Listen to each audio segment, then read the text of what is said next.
I have no idea. Let's do this. Okay. Let's do that. Well.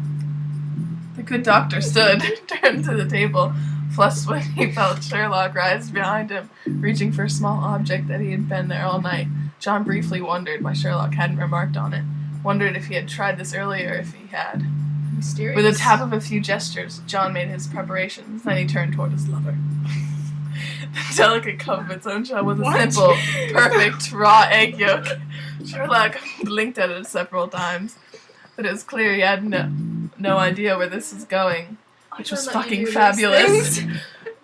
Because there was a few things Sherlock loved more than not knowing what was going to happen next. With an answering grin, John tipped the yolk. Answering what? I don't know.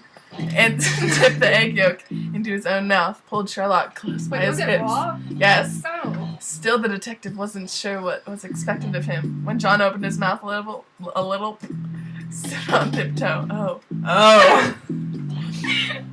Slowly, very slowly, Sherlock slid his long body down, until their mouths were level.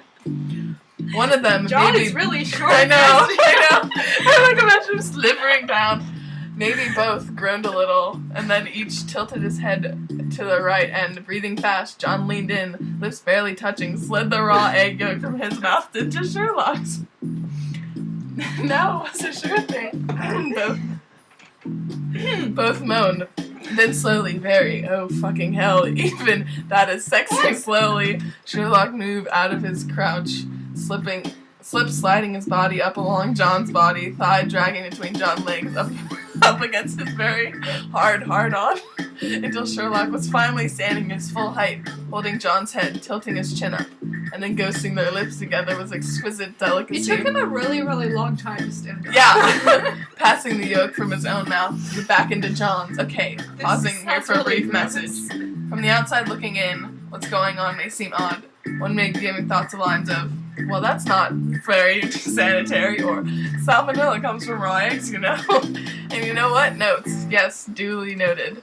But John Watson will fervently tell you that until you try this at home, you have no idea. Oh, no, just no, Grace, oh God, my damn God idea. You have to try this at home, Grace. Oh my God, ew! As if to prove the point. Right now, the good doctor was pretty sure he couldn't have stopped shaking even if he promised £1 million. Pound sounds so weird now. A butter dish with just butter on it. What? And walls free of bullet holes. I'm very confused. Me too. These fics don't make sense. Like, no. And they never tell you what position they're actually in. So it gets really confusing when they're like describing the sex. And you're like, wait, what? I thought they were on top. Okay. It took him several long moments to just calm the hell down and rein his breath, breathing enough so he was no longer dizzy. And then a few thousand seconds more for Sherlock to slither back down John's front until his mouth was a whisper just lower than the doctor's. Whisper. John could feel the yolk at blood heat in his mouth.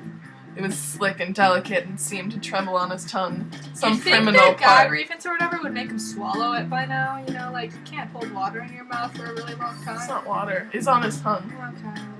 Like that. Well, no, but I mean, it's like you're so. Criminal part of him wanted to bite it, drive his teeth into its tenderness, then press his mouth against Sherlock, smear their lips together, make it perfect.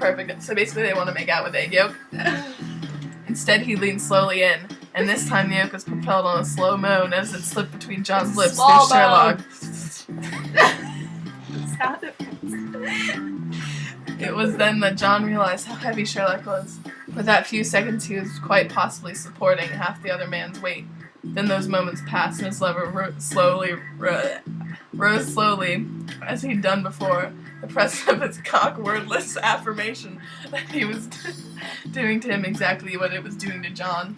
Okay. It's not done. Alright. Again, Sherlock dragged his hands from John's hips to the back of his head, and with his thumbs lifted the smaller man's chin. At this time, he leaned over him so heavily that John had to crouch a few inches, the yolk falling from Sherlock's mouth into his, still remaining intact. This time, John's hands drifted along Sherlock's back until they slid into his hair, twining fingertips through the longest curls John dug gently, insistently, until his lover slid down again, bulging cock rubbing against the leg John pressed hard between his. People find this like. Do people get I turned on by don't know. this? Wait, listen, this is funny. Okay. Until Sherlock was almost on his knees. Except he wasn't, until he was holding up tight and John was looking down, holding him tight. Then the yolk was there, right there, trapped in John's mouth, and only by the hot, wet curl of his tongue.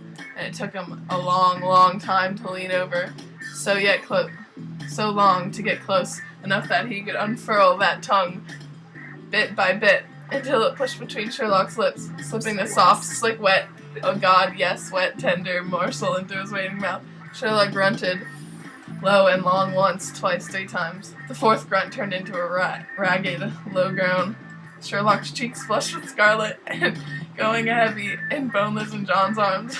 Sherlock started coming, fully dressed in that fine, fine suit, washed in wave after wave of pleasure. Bright yellow egg yolk dripping warm down his chin. That sounds really, really gross. That's the end. I've never. He just had sex with his clothes on.